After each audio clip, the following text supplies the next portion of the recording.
keys falling would wake him up. He would then quickly jot down whatever ideas he had in that moment. Thomas Edison did something similar with ball bearings and relaxing in his chair. Albert Einstein supposedly had one. Says that this sort of productive procrastination is actually one of the traits of creative people who take truly original ideas and turn them into multi-million-dollar companies. The last part of this has to do with the flow state. Stephen Kotler, the author of The Rise of Superman, talks about something called the flow state, a state he describes as an optimal state of consciousness where you feel totally absorbed in the task at hand and all aspects of performance, mental and physical, go through the roof. If you worked on a paper with only 3 hours left until the deadline and you were typing continuously at double your normal pace and you didn't notice 2 hours passed until you had to pee, you were probably in the flow state. A common trigger for going into flow is high-stakes moments like finish this paper or I fail, or make this jump or I die. Stephen says that in order to put yourself in the flow state, you need to be aware of a 4-part cycle that starts with working through a phase of struggle where you are focused and working hard at a challenging task. The next step is to go into a release phase where you take your mind off of the problem. The third part of this cycle is being in the state of flow. After you've focused really hard and then you took your mind off the problem, you come back to it, and if you're really lucky, your brain will start to release a bunch of performance-enhancing chemicals and you'll start to perform incredibly effectively. The fourth part then is a recovery phase, which is sort of like a mini hangover. The chemicals that enhance performance are also feel-good chemicals, so you go from this amazing kind of high when in flow to feeling pretty crappy once those chemicals are used up. So it's also important to be able to deal with that neurochemical hangover by getting the proper vitamins, minerals, and some sunlight so you can get back into the cycle again. Of course, actually getting into the flow state isn't easy. For me, I notice I can sometimes get into it if I've cycled between grinding really hard and getting my mind off of the task, say 2 or 3 times in the span of 2 hours. So that is the 5-part anti-procrastination process. And the good thing about this process is that you can get better and better. The more you practice mindfulness, the easier it is to be without replying to a text or scrolling through the Twitter feed. It makes you wonder if Einstein would have had those insights about the nature of light if instead of the clouds, he had a smartphone to look at while he was on his way. If you like this, make sure to subscribe. If you really like this, you can help me out on Patreon. Here are 2 of my other videos, one on how the internet makes us less productive, and another on how the low-fat eating guidelines made us a lot less healthy.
experiences, I thought that the weight gain of people around me was just something that naturally happened.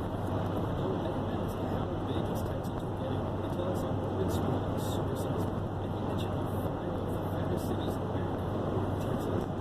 This was surprising, but I was chubby when I was younger, and then in high school I exercised and slimmed up. I thought what to do to lose weight was obvious, so I unfairly figured that people in Texas were just lazy. Then in 2010 I went to Japan, and when I came back 3 years later, I realized that people were significantly bigger compared to when I was young. If there was an obesity epidemic, then I was looking at it.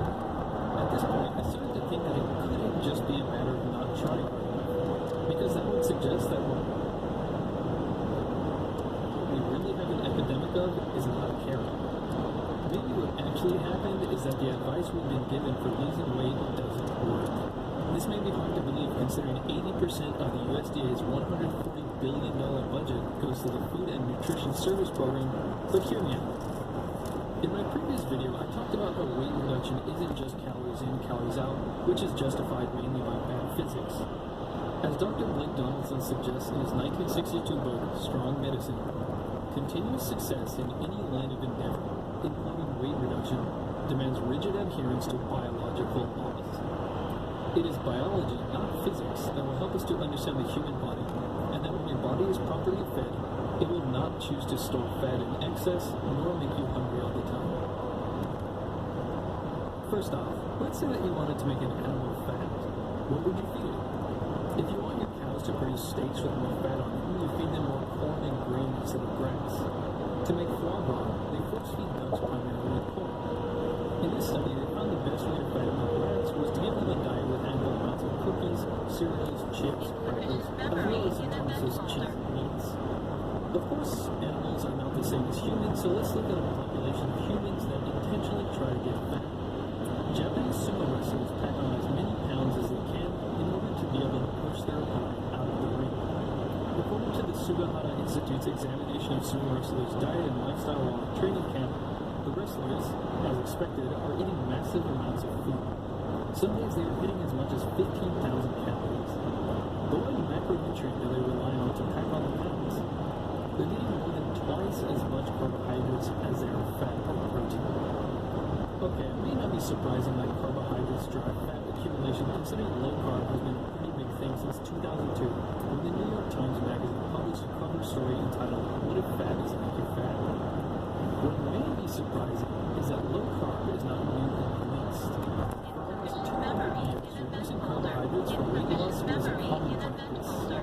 In 1797, the Scottish military surgeon John Rollo successfully treated a diabetes patient with a low-carbohydrate diet. John Sutton published a book in 1825 called The Physiology of Taste, in which he talks about how his patients were not happy that they needed to reduce tasty things like flour, sugar, bread, and potatoes and cookies in order to lose weight. In 1844, Jean Dancel published a book called Obesity or Excessive Corpulence, the Various Causes and Rational Means of a Cure, that recommended to avoid carbohydrates and eat meat instead in order to cure obesity. There are dozens of examples of events in the late 1900s, but let's jump to 1970. This is when Charlotte Young released a study showing that with fewer carbohydrates and more fat in the diet, greater weight loss and fat loss would be observed in subjects. So for a while, obesity was relatively under control. If people needed to lose weight, they knew what to do. That was until around 1977, when something interesting happens. In a graphic roll up on the obesity trends, you can see a very noticeable change around that year, which shows a clear increase in weight gain, which leads ultimately to our current obesity epidemic. 1977 is the year when the USDA put out the new dietary recommendations to cut fat and replace it with the heart healthy starches, bread, pasta, and other carbohydrates. I guess it's not that big of a surprise that when you bury a method that worked for 200 years for reversing obesity and controlling diabetes, that you get an obesity and diabetes epidemic. The history paints a pretty good picture, but it's important that we understand the biological mechanisms behind this. To save you the suspense, it's not total calories, but your hormones that cause you to gain weight. Particularly one called insulin, which you've surely heard of. It's known as the fat storage hormone. Where there's insulin, there's fat. And when people have to routinely inject insulin into themselves, they experience something called lipohydration. insulin is injected has a clear accumulation of fat. So how does insulin work in the body? As you know, your blood glucose or blood sugar rises when you eat carbohydrates, particularly ones low in fiber. This then causes insulin to be released so that insulin can carry the glucose into the cells that have an insulin receptor, which then allows the cells to break down the glucose and produce energy in the form of phosphates. So far, so good. However, this process can only happen at a certain rate, so glucose needs to be put somewhere else. In the form of glycogen, you can store about 200 grams of glucose in the muscle and 70 grams in the liver. When those are filled up, insulin receptors decrease on those cells, so glucose can't go. But the glucose still needs to go somewhere, because if it sits in the bloodstream, it will bind to proteins in a damaging process called glycation. Glycation is a process where sugar in the bloodstream locks on the proteins, creating something called advanced glycation end products, or AGEs for short. It's the cellular equivalent of pouring maple syrup on your keyboard. One example is a banana. As it gets more ripe, you see some brown spots on the peel, and if you peel the banana, you can see some dark spots, which are particularly sweet. The same thing happens to your skin over time. Proteins in your bloodstream get sugar stuck on them, and the resulting AGEs damage your skin internally, creating age spots. You also see these spots from external damage from the sun. Where these things become a real problem is in diabetics who have trouble controlling their blood sugar.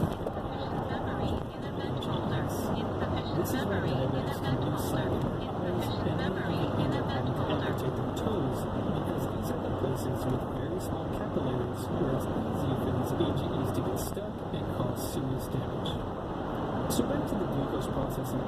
Your muscles and liver have stored as much glucose as they can, and your body really does not want glucose overloading the cells. So it decreases the insulin receptors on most cells, preventing the glucose from getting in. Then glucose is broken down and stored as triglycerides in the only place where insulin receptors are actually increasing, your body fat. So this is how carbohydrates and the insulin response cause you to get fat. A couple years back, before I learned about intermittent fasting and this low-carb business, there was an all-you-can-eat yakiniku, Japanese barbecue place, that I'd sometimes go to. It's common to always have a bowl of rice to accompany the meat when you're eating, but one day I decided to skip the rice and just focus on the meat. The next day I noticed something new. I felt stuffed the entire day and didn't want to eat until dinner. Whereas when I usually had the rice with my meat, I was already starving for breakfast by morning. Now I finally understand what was going on. To use the energy within our fat tissues, fatty acids are taken out of the tissue to be broken down for energy, which obviously would make you shed fat. But when you have a high serum insulin level from eating too much carbohydrate, you cannot break down your fat tissue, because the enzyme that allows that, hormone-sensitive lipase, is sensitive to insulin, which will not allow the fat to be broken down. So you then have this situation where insulin won't let you use your fat for energy, so when you're low on energy, you're going to feel very lethargic and hungry until you get new glucose. This is how high blood sugar and insulin keeps you fat and keeps you hungry. People don't get fat because they want to eat all the time. They want to eat all the time because they're getting fat. So then, are people staying fat because they don't exercise? Or do they not exercise because they don't have any energy available to do so? I would argue the latter. So the diet and exercise recommendations we've been getting the past several decades ignore basic endocrinology and something natural to all animals, the desire to keep their biological processes balanced and remain in homeostasis. For example, your body always wants to stay at a constant temperature, so when it's too hot, your metabolism slows down so you don't overheat from the inside. When it's cold, you start to shiver, so the glycogen stored in your muscles breaks down and produces heat to maintain your body temperature. Your body will also auto-regulate your blood pressure as well as your sodium and other mineral levels. Physiologist Edward F. Adolph back in the 1940s found that however hard he tried to trick his lab rats, he couldn't get them to take in more nutrients than usual. He would dilute their food with water, and they just drank more of it until they got the same amount of nutrients. And he would even pump food into their stomachs and they would just eat less. So why would we humans, the smartest and most evolutionarily successful creatures on the planet, have to expend willpower and consciously regulate how much we eat? The simple answer is that if you feed your body properly, it will regulate consumption for you. In the 1960s, Ethan Sims conducted experiments where he took prisoners from the Vermont State Prison and tried to overfeed them with either carbs or fat on top of their normal diet. He could get them to eat in excess of 7,000 calories in carbs per day, yet getting them to eat 800 calories of fat, about one stick of butter, took a heroic amount of effort. It takes willpower to overeat if you are on the right diet, but it takes even more willpower to not overeat if you're on the wrong diet. This is the issue. Humans have not had time to adapt to the massive amount of low-fiber carbohydrates recently introduced to our diet. The low-fiber aspect is important because fiber reduces the rate of intestinal carbohydrate absorption, reducing the insulin response, and essentially preventing all these problems I just talked about. Way back when we were hunting and gathering and before the cultivation of sweeter and juicier fruit, we were getting about 100 to 300 grams of fiber a day, whereas today the average is more like 15 grams. So no, the people of Texas and others struggling with their weight are not lazy. We've just had the wrong food and the wrong advice pushed on us the past 40 years. By the way, remember how I said I slimmed up by exercising when I was young? That wasn't really me. It was my hormones. I went through a massive hormonal change called puberty, which slimmed me up and gave me the energy to exercise, not the other way around. If you like this video, make sure to subscribe, and if you'd like to help out the channel, please check me out on Patreon. If you still have some questions about the significance of calories or the potential harm from fats, take a look at these other two videos above. Credit for some of the information in here goes to Albert Leininger's Principles of Biochemistry textbook, Gary Taubes' book, Good Calories, Bad Calories, his other book, Why We Get Fat, Robert Lustig's book, Fat Chance, and Jonathan Baylor's book, The Calorie Myth. In the movie Catch Me If You Can, Leonardo DiCaprio's character plays the role of Frank Abagnale, a fugitive who is running from Tom Hanks' character, an FBI agent. There's one scene where Tom Hanks finally gets to the hotel where Leonardo DiCaprio is staying, and instead of running, DiCaprio pretends to be a Secret Service agent who actually just caught Frank Abagnale. Hanks doesn't believe him at first, but DiCaprio confidently hands him his wallet as proof that he is indeed a Secret Service agent. Tom Hanks accepts the wallet and takes it as reason enough to believe DiCaprio. After a while, he decides to actually open the wallet, and he sees that it's just filled with random soft drink and condiment labels. So, what this channel is an invitation to open up the figurative wallet. And to explain what I mean by that, and what this has to do with taking the time to research things by yourself, let me tell you the story of Jeff.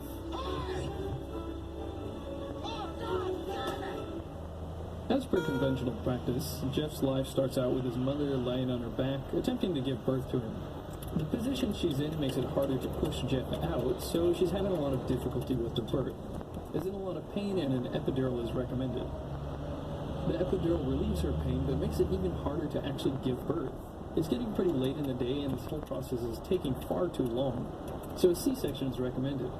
The surgery is completed without complications, and Jeff comes out a healthy baby boy. A little while after the birth, he is to be circumcised, and since you can't give a baby anesthetic, Jeff has his first taste of sugar in the form of a pacifier dipped in a concentrated sugar solution called Sweet Ease.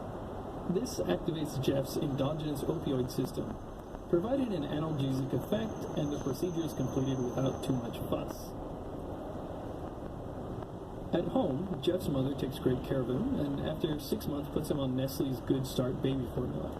When he begins to eat solid foods, his mom makes sure it's a low-fat diet with plenty of heart-healthy whole grains, as recommended by the USDA. His usual breakfast before school may be an egg, some toast, cereal, but not the sweet cereal, and a glass of orange juice, which Jeff will get some refills on. While Jeff is a pretty good kid at home, he can't quite behave and focus properly in school, so his teacher tells his mom that he may have ADHD. They have all these commercials for Ambien, Celebrex, Lamisil, Mirapex, Zoloft, Wellnutrin, Paxil, Rosarum, and Crestor that all end with "Ask your doctor about." Ask your doctor. Ask your doctor. Ask your doctor. Ask your doctor. Ask your doctor. Ask your doctor today. Ask your doctor. Ask your doctor. So she decided to ask her doctor about Jeff's ADHD, and he gave her a prescription for him. At the pharmacy, she picks up Adderall for Jeff and some Oxycontin for her back pain. Thanks to the Adderall, Jeff's behavior and grades improve, and he quickly develops a skill for rote memorization and keeping information in his head just long enough to pass the standardized tests. Come senior year of high school, he is told that he needs to decide on what he will be majoring in college. He is informed that the decision will ultimately determine the path of his entire adult life, so he needs to consider it thoroughly. This is a little bewildering, considering he spent the past 10 years learning that disobedience means punishment, and that authority figures should make the important decisions for him. So during third period, he raises his hand to ask permission to go to the bathroom and think about this in private. After high school, the cost of college is steep, but he needs an education to get a good job. So he takes out some loans, gets a part-time job, and even got a grant, so it works out. Although he is kind of pissed that half of his classes require the newest edition of each textbook, which costs more than $100 each. There is barely any difference between the newest textbook and the 4 preceding editions, which are less than half the price, but the class requires the new one. College was tough, but he got through it, and he even landed a reasonable job. Adult life isn't too bad. He's making enough money to handle his student loans and live comfortably. He meets a great girl, saves up for an engagement ring, and proposes to her. Now that he got that step out of the way, he has to figure out how to finance the wedding. He doesn't quite understand why it has to be so expensive, but it's a very special occasion, so he tries to make it as extravagant as he can. Meet Vicki Howard. She's the author of Brides Incorporated and an expert in wedding commercialization. Weddings used to be simple affairs, but then bridal magazines encouraged brides to marry like the wealthy. It was the birth of an entire industry, and now the cost of weddings keeps skyrocketing. The wedding industry systematically overcharges young couples just because they can. One study found that a majority of flower shops, photographers, charged more for a wedding than they did for a birthday party of the same size. Over time, Jeff gains a little bit of weight, so he starts counting calories, makes sure to reduce the fat in his diet, and he even picks up jogging. He had been hearing that he should reduce his sugar consumption, so he avoids sodas and candies. Much of the sugar we eat is hidden in foods we don't necessarily think of as sweet. This oatmeal, 3 3/4 teaspoons of sugar a bowl. You can find sugar added to bread, soup, all kinds of condiments, hot dogs. He loses a little bit of weight, but he feels hungry and tired all the time. He sticks to it, but isn't losing weight as fast as he'd like, so just in case, he checks with his doctor about any health risks coming from his weight. Jeff's cholesterol is not super high, but his doctor recommends he be on a statin just in case. Jeff says, yeah, sure doc, give me the Lipitor. All of the long-term data on the statin show that you will die sooner if your cholesterol is lower, particularly if you're over 55, if you're female or male. There is no benefit to the drugs. It's the sickest people I've ever seen. In my 32 years of practice with people whose cholesterol was too low. Without enough cholesterol, their immune system can't work properly.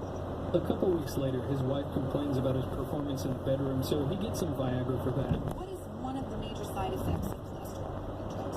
Impotence is one of the things that's complained about most frequently. Well, guess what the same manufacturer's number 2 selling drug is that makes Lipitor? Viagra! Hey! He's also feeling a little foggy in the head, so he consults his doctor about that, and his doctor reassures him he's just getting a little older and probably under stress.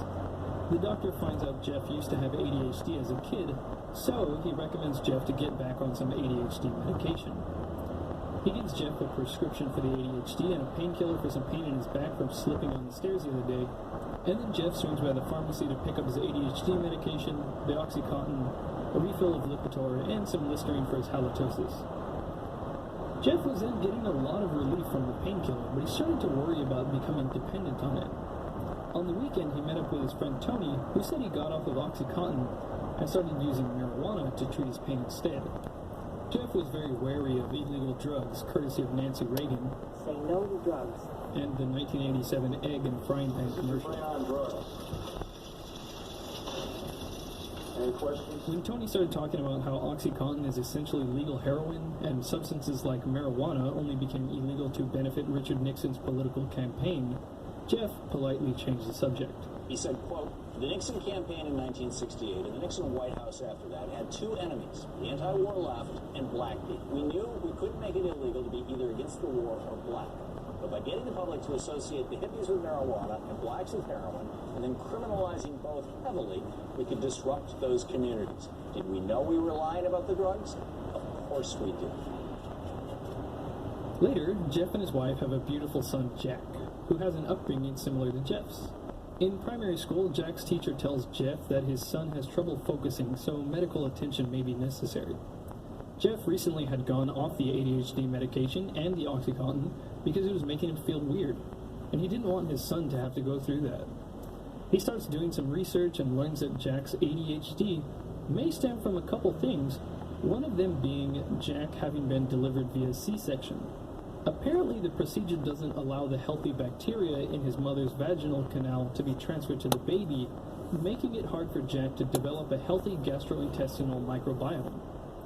This sounded a little kooky to Jeff, but it would explain his own difficulties with ADHD as a child. Considering the recommended treatment to improve Jack's GI microbiome was just to make some changes in his diet, like adding fermented foods and probiotics, he figures it's worth a try before giving his kid prescription methamphetamine. The drugs that the doctors are giving us are the same as the drugs being sold on the streets. Take Adderall and Ritalin, which are made from the same stuff as meth. So basically, those pills that you have your children popping are street legal meth. A while after changing Jack's diet, Jack's teacher mentions to Jeff that his focus had noticeably improved. They continued Jack on the diet and he kept getting better, little by little, without any bad effects at all.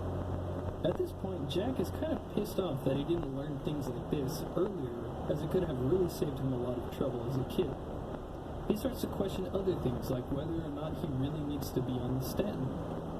Some articles he read suggest that his low-fat diet and the sugar and all these things he's been consuming virtually ever since birth could be causing his weight troubles and some other health problems.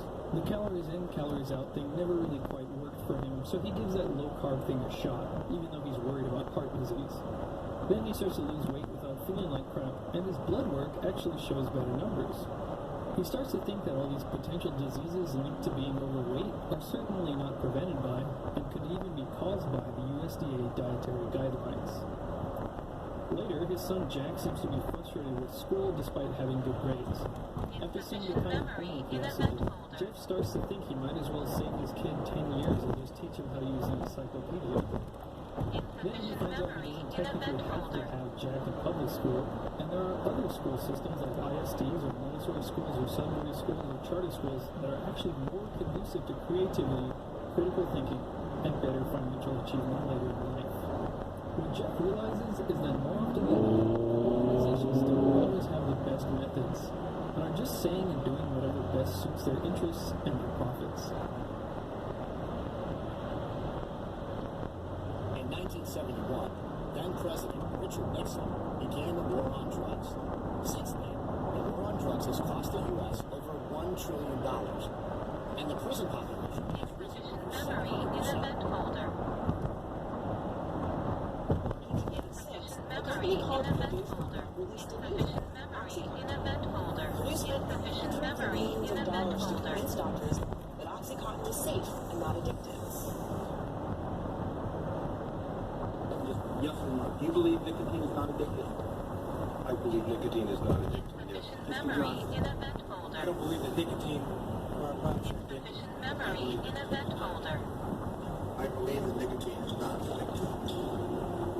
I believe that nicotine is not addictive. I do believe that nicotine is not. You know, there were eminent scientists at the time saying this is nonsense. There is no good scientific evidence that either fat or cholesterol, isn't the root of heart disease. I have pleaded in my report and will plead again orally here for more research on the problem before we make announcements to the American public. I would only argue that the senators don't have the luxury that a research scientist has of waiting until every last shred of evidence is in. Does the money that students put in to their tuition, do they actually get it back? A lot of this extra money that students pay for tuition is not going into the classroom to improve their education, but is going for administrators. So, back to Catch Me If You Can. In that scene, Tom Hanks could have looked inside the wallet DiCaprio gave him much earlier, found that it was filled with a bunch of garbage, and catch Frank Abagnale on the spot. So this is what I'm encouraging people to do. Be like Jeff. Take the time to look inside the standard systems, conventional practices and mainstream products we've been asked to buy into, because you may start to find that most of them are filled with random soft drink and condiment labels.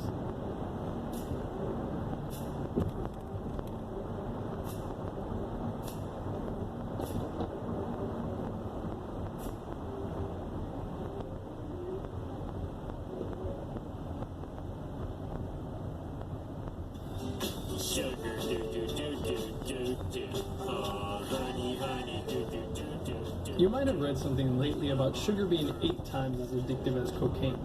This piece of information probably didn't do too much for you unless you're already anti-sugar.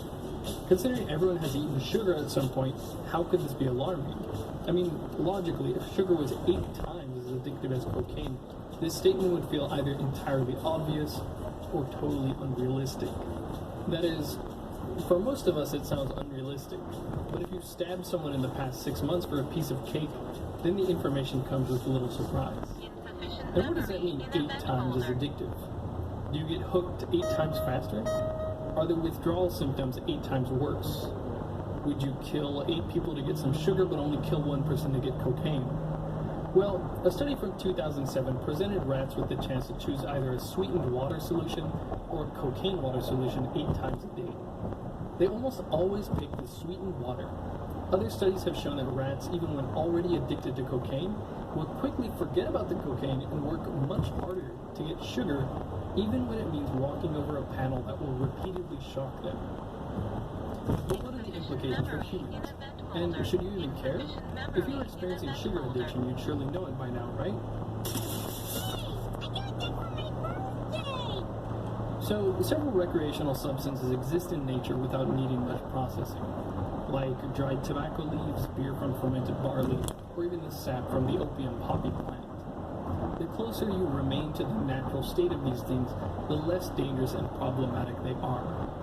While smoking tobacco in any form is of course harmful to your health, it usually takes continuous use over a long period of time for it to truly damage you.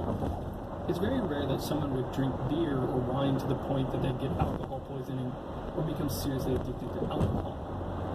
You could even argue that opium was never a problem in human populations until it was conceived of as a problem by British colonial policy.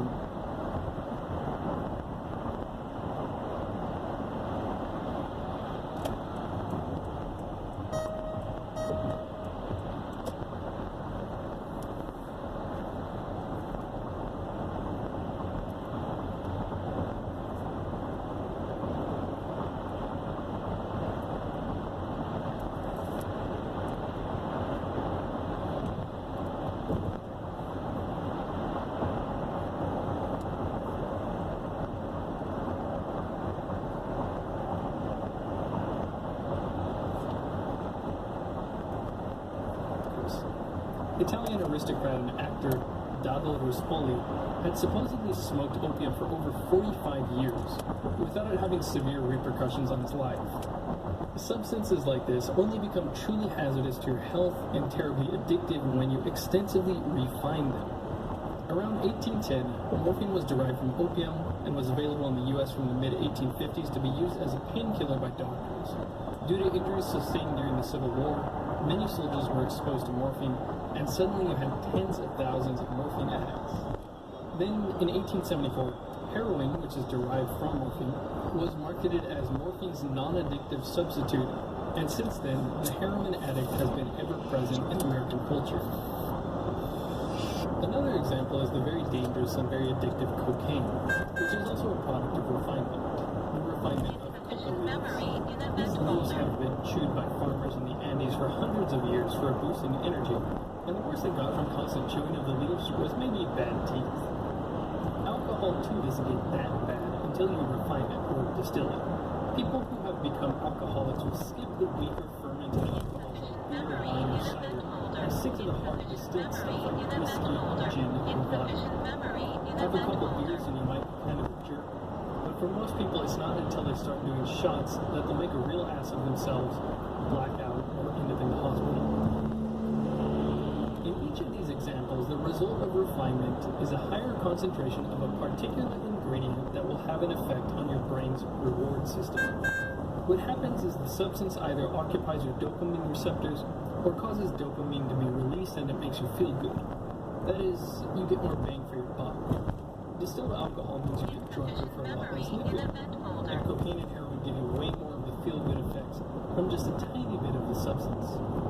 This brings us to sugar, another substance which also affects your brain's dopamine system and is the result of a refining process. With sugar, you're getting more sweet for your buck. And compared to other tastes, sweet activates your reward center even more. That is, evolution programmed us to seek sweet foods in particular. One of the reasons is that sweet foods in nature are very rarely poisonous. Another fun thing about sugar is that it actually has a small opiate-like effect. When newborns are to be circumcised, they're given a pacifier dipped in something called sweet yeast, which is just a concentrated sugar solution. The sugar activates the endogenous opioid system, providing enough analgesia for the baby that the procedure can be completed without too much fuss. And then, how much something is refined should give you an idea of how intense you can expect the effects to be. For example, 100 kilograms of coca leaves will give you about 300 to 1,200 grams of cocaine. That is, the resulting material is about 100 times stronger than what you started with. When it comes to sugar, for a good yielding sugar cane, about half the weight of one stalk is juice, and 20% of that juice is actual sugar. So the result of the refinement process is a material that's around 10 times sweeter than what you started with. The average American consumes about 82 grams of sugar per day. To naturally consume this much sugar, they would have to chew through about 2 pounds of sugar cane. This is 2 pounds of fiber-rich plant material that our bodies would normally expect to come along with all that sweetness. The fiber in there slows the rate at which the sugar is released into your system, so without the fiber, the sugar is absorbed very rapidly.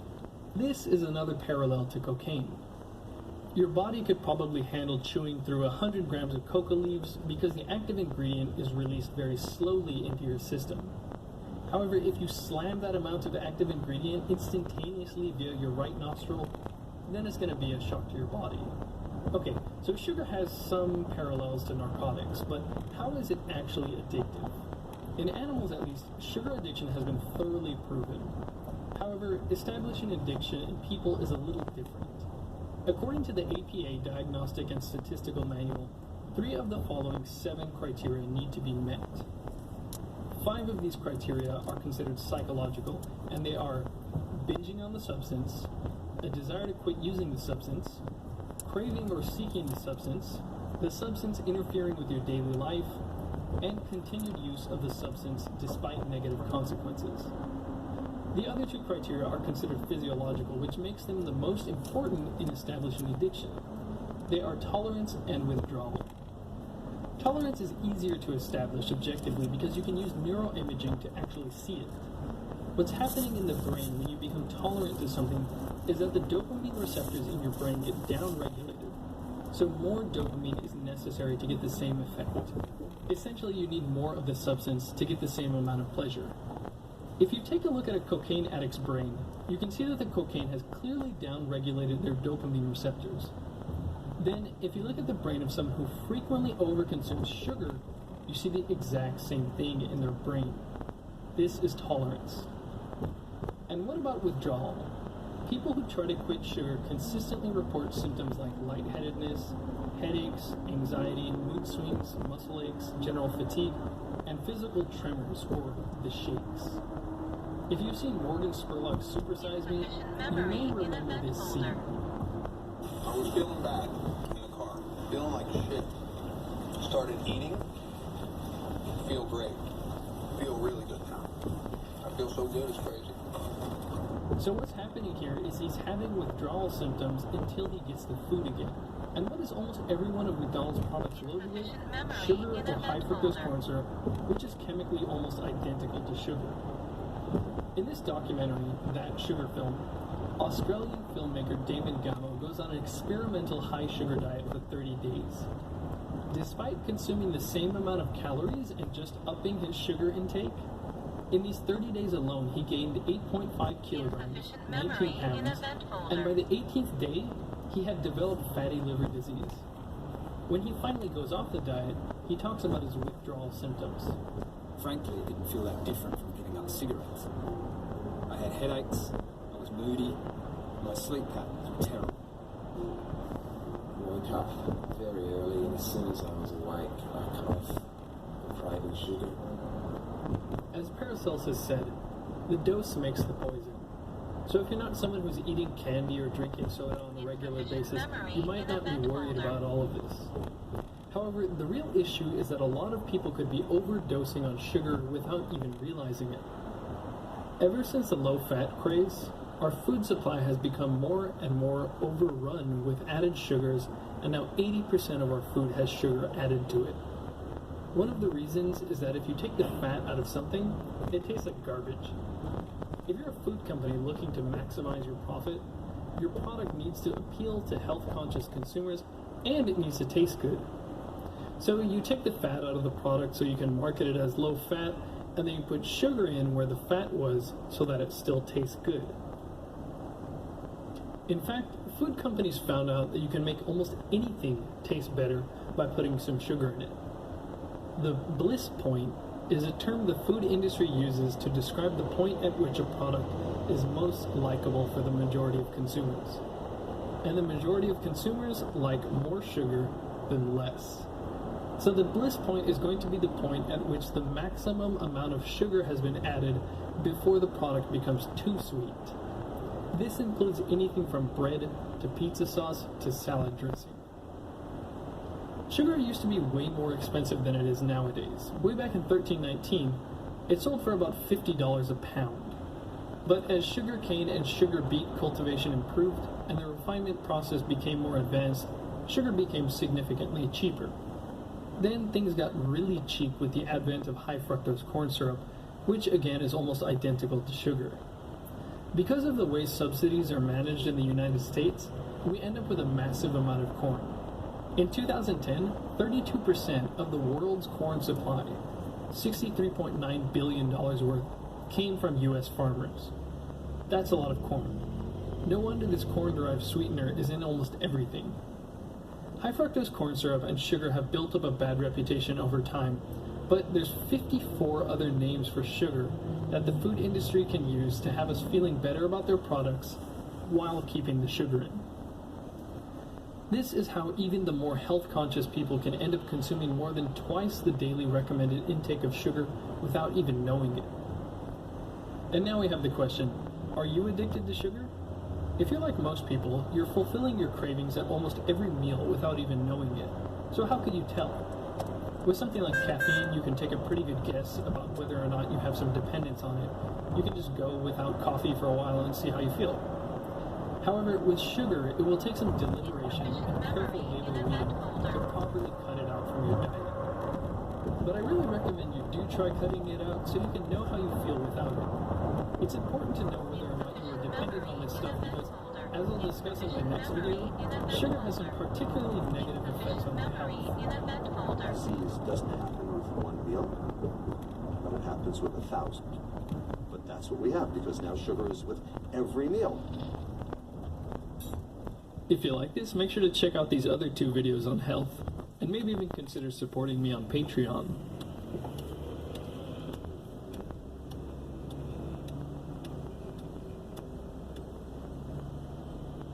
To alcohol, the cause of and solution to all of life's problems. We're all familiar with the dangers of alcohol and the fact that frequent alcohol consumption can fry your liver. Anyone who has had alcohol before will not doubt that it is a toxin, even if they are not familiar with what it specifically does inside your body. This is because you can experience the immediate or acute effects of alcohol exposure in a single night after just a few drinks. You might not notice your heart rate becoming irregular, your blood vessels dilating, or your loss of fine motor control, but you will notice that something is different as you become drunk or intoxicated. Then, if the pleasant feeling of being drunk had you doubting whether or not alcohol is a toxin, the hangover that comes the next day will surely confirm that it is. So you don't really need much education or convincing about whether or not frequent consumption of alcohol has some potentially serious effects on your health. The reason you can feel the effects of alcohol right away and get drunk is because a little bit of the alcohol is metabolized by the brain. Actually, what goes to the brain is less than 10% of the alcohol, The majority of it, about 80%, gets metabolized by the liver. This is why you can develop all sorts of serious liver issues quite quickly if you're drinking on a daily basis. However, your liver is a very powerful organ that can handle various toxins relatively well, so one night of celebrating your birthday at the bar isn't going to have you trying to get on the liver transplant list. But what if we could make an alcoholic drink with a special type of alcohol that didn't get metabolized in the brain, so you wouldn't experience the acute effects of alcohol toxicity? You could have several beers at lunch and still be sharp as a tack during the company meeting at 2 p.m. Maybe you'd even be allowed to drink and drive because it wouldn't impair your motor skills. Companies might even get away with marketing this special alcohol to kids. I present to you kid beer. Hey, I mean, if the kid isn't slurring his words and falling down, it should be okay, right? Well, of course not. No parent in their right mind would give their kid alcohol simply because they don't appear drunk. So here are the immediate health effects and the long-term health effects that come with alcohol consumption. How would you feel about a substance that doesn't get metabolized in the brain, so you get none of these immediate effects, and you only have to worry about 8 of these 12 problems from frequent consumption? Still not okay with that, I'm guessing. Well, we already have a substance like this that is consumed on a daily basis. Like alcohol, it's not necessary for any biochemical reaction in the body. You don't need it to survive. It's not metabolized in the brain, so it doesn't get you drunk. But like alcohol and other toxins, it's processed primarily in the liver. And frequent consumption of it leads to all sorts of health problems. This substance is fructose. Table sugar, sucrose, is made up of 1 molecule of glucose and 1 molecule of fructose. Fructose is in honey, it's in fruit juice, it's in high fructose corn syrup. It's what makes the really sweet stuff sweet. Okay, now, you wouldn't think twice about not giving your kid a Budweiser, but you don't think twice about giving your kid a can of Coke. But they're the same. This is Robert Lustig. He's one of the biggest factors in bringing the detrimental effects of sugar to light. At first, he can sound a bit over the top when talking about sugar. Sugar is poison. It is a chronic, dose-dependent liver toxin. However, he can back all of these statements up with more than 16 years of medical research, academic discourse, policy analysis, data analysis, a whole lot of patient care, and maybe the most important, the biochemistry of how sugar is processed in the body. There's all sorts of compelling statistics we can talk about, but the actual mechanisms that cause sugar to have such bad effects in the body paint a much clearer picture.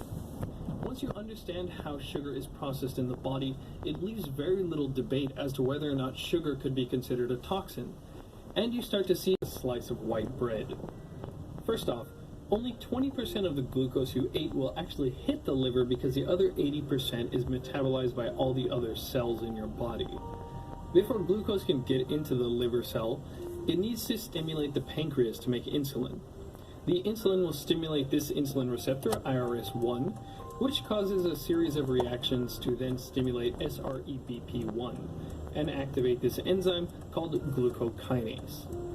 Glucokinase takes glucose to glucose 6-phosphate, which mostly gets stored in the liver as glycogen. Glycogen is a good thing because it acts as the reserve tank of energy that your body can access when necessary. This is why runners will carb load before a race to completely fill up their glycogen stores and have more energy during the race than what is just sitting in their gut. What doesn't go to glycogen gets metabolized down to pyruvate. Pyruvate enters the mitochondria. Mitochondria is like the coal furnace of your cell because it converts the pyruvate to acetyl-CoA, then burns that in the TCA cycle to produce a bunch of energy in the form of ATP. Not all of this is going to get burned off, so a little bit may be left over as citrate. The SREBP1 from before activates these 3 enzymes to start a process called de novo lipogenesis. De novo new lipo-fat genesis making. So the cell is taking this leftover citrate and converting it into fat. The liver really doesn't want the fat sitting around inside it, so it gets converted down to something called VLDL, which is stored in your fat tissue. Not only can this make you fat, but VLDL is actually a big contributor to heart disease. While this might sound bad, it's actually not that big of a deal because remember, only 20% of the glucose made it to the liver, then half of that went to glycogen, then a lot of that is burned off for energy, so maybe 1/50th of what you ate will actually turn into VLDL. So could a farmer who's eating rice and vegetables at every meal die of a heart attack? Maybe, but it's going to happen when they're about age 90, so that's not too bad. So now let's look at ethanol, which is drinking alcohol, to see what makes it so different from glucose. Here's what happens in the liver when you have an alcoholic drink. As you can guess, ethanol is not necessary for any biological process, so a majority of it is processed like a toxin in the liver. 10% will get processed in the stomach and intestines, and another 10% gets processed by the kidneys, muscle, and the brain. This is the first big difference between glucose and ethanol. It has to work 4 times as hard because it processes 80% of the alcohol that comes in. Ethanol doesn't need insulin to get into the cell, it just diffuses in there and is converted to acetaldehyde. Acetaldehyde generates something called reactive oxygen species. Reactive oxygen species damage proteins in the body, can cause cancer, and are thought to be the key factor in aging. This is how antioxidants are supposed to combat aging because they deal with these ROSs. The acetaldehyde then gets converted down to acetate and goes into the mitochondria in the glycoside. With glucose, only 20% of the substrate went to the liver, and maybe half of what went to the liver went to the mitochondria because the rest went to glycogen. So what alcohol is doing is overloading your mitochondria. So a bunch of acetate comes in, goes through the TCA cycle, and you're left with a ton of citrate. The same 3 enzymes that start new fat making are stimulated, and you end up with a lot of bad fat. This will go to your fat stores, primarily your visceral fat. This is the stuff that causes a lot of health issues and surrounds your organs, giving you a big gut. This is why people get beer bellies, because that's the area that gets filled with the fat produced by alcohol. So the liver has all this fat being produced that it doesn't want sitting around inside it, so it will also export some of the fat out in the form of free fatty acids. These can get into the muscle, causing muscle insulin resistance, which is very problematic. Some of the fat won't even be able to get out of the liver, so you have a fat droplet just sitting in the liver, and now you have your alcoholic fatty liver disease. So the excess of acyl-CoA, the ethanol, and the reactive oxygen species activate an enzyme called JNK1, which is the bridge between metabolism and inflammation. This ends up further damaging the liver, and it promotes insulin resistance within the liver by inactivating IRS1, that insulin receptor from before. This means your pancreas has to work a lot harder and pump more insulin out to do its job. Now let's look at sugar. Sugar is made up of equal parts glucose and fructose. Fructose is what causes the problem, so let's see how it is metabolized very similarly to ethanol. Here's what's going on in the liver when you have a glass of something sweet like orange juice. First off, like ethanol, fructose is not necessary to the body, so it's treated like a foreign substance, and almost 100% of it is processed in the liver. It comes in, gets metabolized down to pyruvate, and enters the mitochondria. Now we have the same situation where everything goes straight to the liver, does not get stored in glycogen, and overloads your liver cell's mitochondria. The pyruvate goes through the TCA cycle, produces a bunch of citrate, and that gets converted down to VLDL. This leads to increased risk of heart disease and visceral fat accumulation. Now you've got a soda belly. Like before, it also exits the cell as free fatty acids, leading to insulin resistance in the muscle. Not all the fat can get out of the cell, so fat accumulates in the liver, and now you get non-alcoholic fatty liver disease.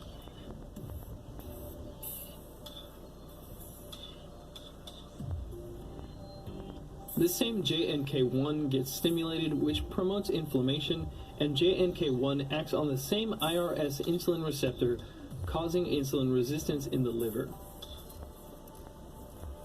All of this is actually illustrated really well in the movie That Sugar Film. Damon Gamo goes on a diet with plenty of low-fat and so-called healthy foods like yogurt, whole grain cereals, fruit juice, and fruit smoothies. The aim is to eat foods that are marketed as healthy while reaching the average sugar intake of a typical Australian, which is about 40 teaspoons. His results demonstrate all of these biochemical processes we just talked about. He gained 8.5 kilograms and an extra 7% total body fat, mainly in the form of visceral fat. His heart disease risk went up, he's developed insulin resistance, and after only 18 days he developed non-alcoholic fatty liver disease. What I thought was interesting was that he didn't change the amount of calories he was consuming, yet he packed on such a significant amount of fat.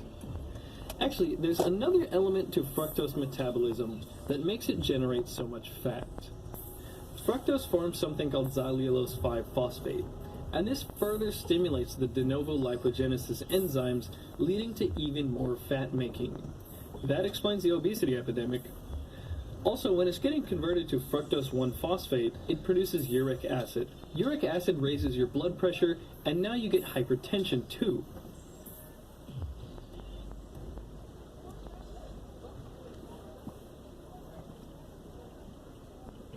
Oh, and Coca-Cola still wants to pretend that obesity is all about calories, and a calorie is just a calorie no matter where it comes from. One thing I should mention is that fiber helps prevent the sugar in fruit from becoming a problem. Fiber reduces the rate of intestinal absorption, meaning your liver can easily handle the steady stream of sugar from a piece of fruit. The fiber will also fill you up. So 4 apples might actually be a lot of food to take in one sitting, but you can get 4